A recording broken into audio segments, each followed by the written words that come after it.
goodness me. Hi, good afternoon. Welcome to your Geezers show on Wednesday, the 14th of December, 2022. I'm Chris. And what have we got for you today? Well, we're talking about banks and bank scams. One of the things that has changed in Britain's financial landscape is what banks are.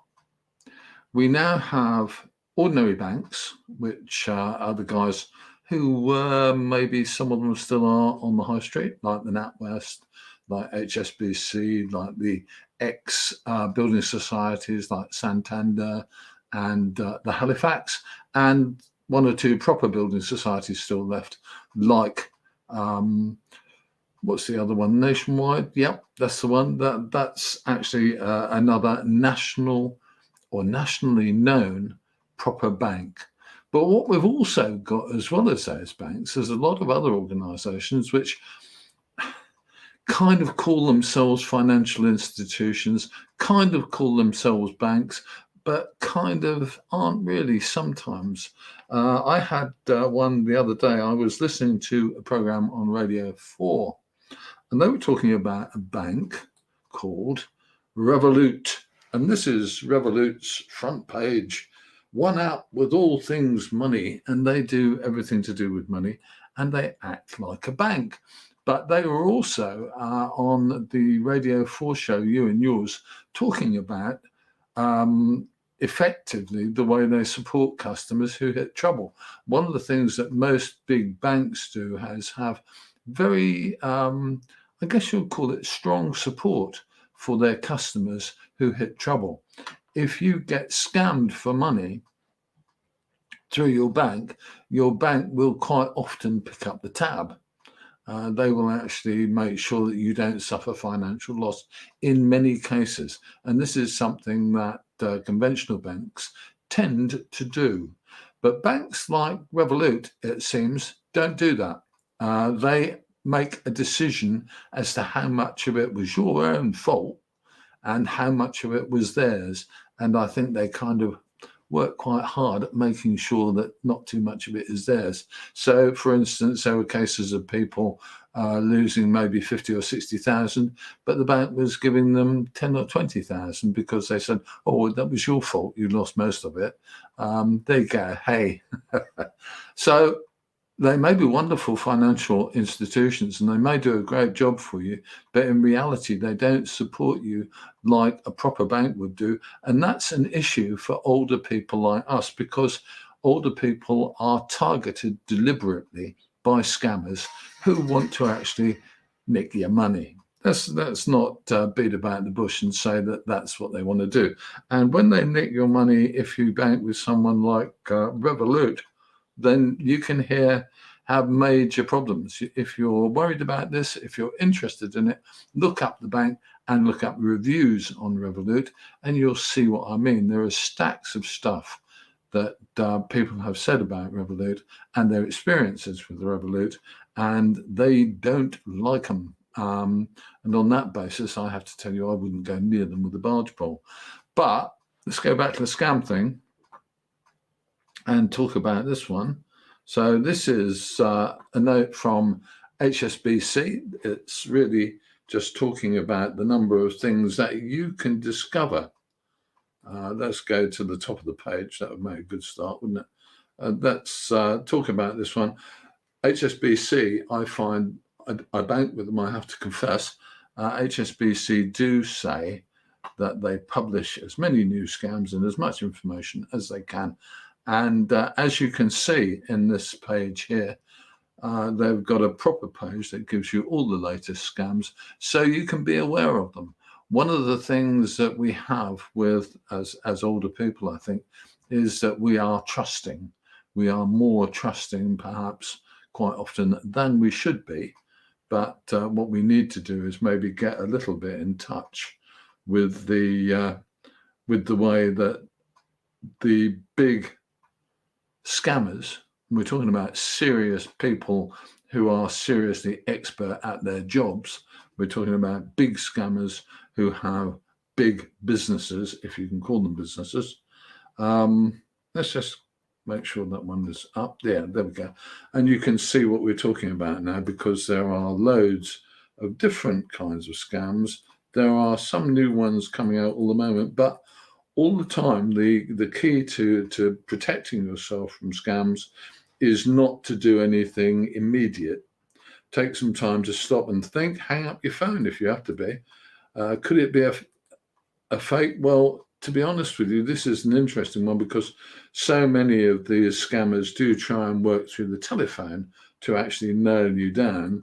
And there you go. They try to rush you. They try to push you into doing things.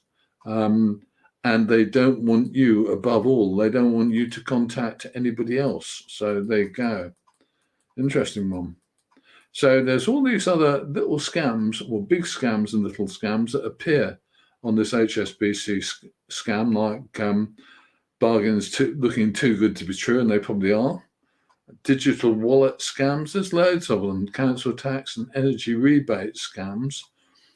Cryptocurrency scams, good God, and impersonation scams. Apparently, there has been a steep rise in criminals pretending to be from HSBC and urging you to move money into safe accounts. And they have all kinds of clever ways of conning you.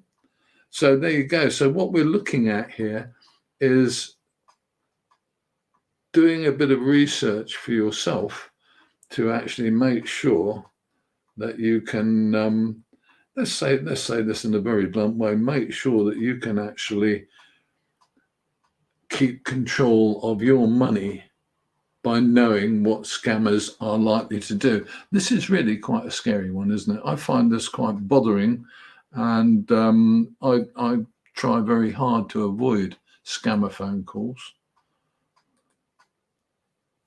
So what have you got, Marion? I was scammed in February. My bank were excellent. Well, that just proves it happens, doesn't it? To anybody. There's someone watching at random in our show, Marion, who we know quite well, and is a nice, excellent person, lives a clean, kindly life. It's always nice to me, I have to tell you. And she, like anybody else, can get scammed. It's horrible.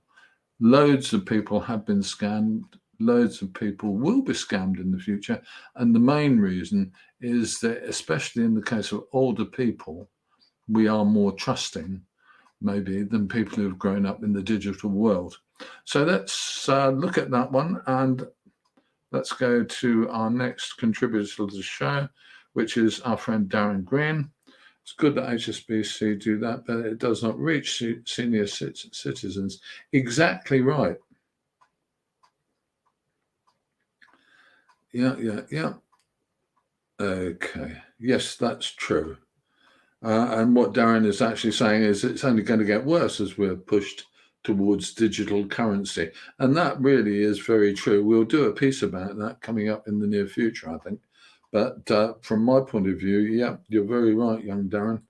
And I think things are getting worse. And I think we do need to be seriously aware of scams. One of the things that I have to say on this show is that if you are an older person and you watch the show to gradually gather more information about the world we live in, because it's different to the world you and I grew up in, if you do that, talk to your younger family members and talk to them about protecting yourself from scams. It is entirely possible and actually pretty damn easy not to get taken into scams if you take time. The thing that all scammers do, I think, essentially, is they try to push you into actually, let's go back to that page, they try to push you into doing things in a hurry, and that is where it all goes wrong, I think, for many people. So if you get someone saying you must do this and you must do that, I am your bank, if they can give you, oh yeah, you say fine, whatever, stop and think a moment before parting with your money. If someone rings me up and says, oh, we're calling from your bank, I would say, okay, hang on a moment, what's my bank account number? I'm checking your, oh, well, I can't give you that. Yeah, goodbye. So the reality I think we have to be aware of is that all these scammers do think they can get away with it. And by you stopping them a little bit in their tracks, or even slowing them down a little bit in their tracks, you can kind of get somewhere with it. It's an interesting one, isn't it? Don't know where we go with this. I'd like to see what will happen in the future with scams. I do believe that there are ways of avoiding scams. Let's put this one to you in a different way, if I may, and say, how about if we as a nation tried to make the carriers responsible for the scams as well as the scammers, and actually investigated scams more thoroughly, because they do cost people tens of thousands of pounds individually and millions of pounds as older people every year. Don't forget that one thing that actually is also published on the internet by Age Concern, and I'll just look at this one. You can't see it, I'm afraid, but a couple of years ago, Age Concern published a piece saying older person becomes victim of a fraud every 40 seconds in the UK. That's absolutely dreadful. That one in 12 of us as older people have been the victim of some kind of fraud, equivalent to over 800,000 older people in the UK. So if you and I start turning down frauds and avoiding frauds, then that must be good news for all of us. Okay, I'm just going to go back to the piece that I mentioned earlier, because I do want to mention this one as being a scary one. This is the front page of a so-called financial institution called Revolut. They don't have a UK banking license, but apparently they will get one. But they offer to give you bank accounts and bank cards, etc. And all of these organizations are kind of only electronic. If you want to find the operating address where they work from, you go to Revolut's website, you cannot find it. And that means that if they nick your money, you haven't got anywhere to write to, I guess. And they don't have a call center. They kind of do electronic stuff. And if you're an older person, I would suggest being quite, I don't know, really quite brave about it, I guess. If you're an older person like me, I think actually dealing with an organization like Revolut would be a little bit dodgy, especially as we grow older and our facilities fade a bit and we are more prone to getting scammed. You need a bank that will give you proper support and look after you. And that's my final message today. Okay, I'm Chris. This is the Old Geezers Show. We try and talk about things that affect older people. We will be doing more on scams and that kind of stuff in the near future. And from my point of view, if you'd like to subscribe, you will get more information about when our next shows. Hit the subscribe button and hit the little bell thing next to it, and then you'll get a message when we're going to play something. Okay, I'm Chris, and I enjoyed your company today. Don't forget, you can make a comment whether you're actually watching us live or watching us on playback. Get in touch. I love to hear from you. Okay, I'll see you jolly soon.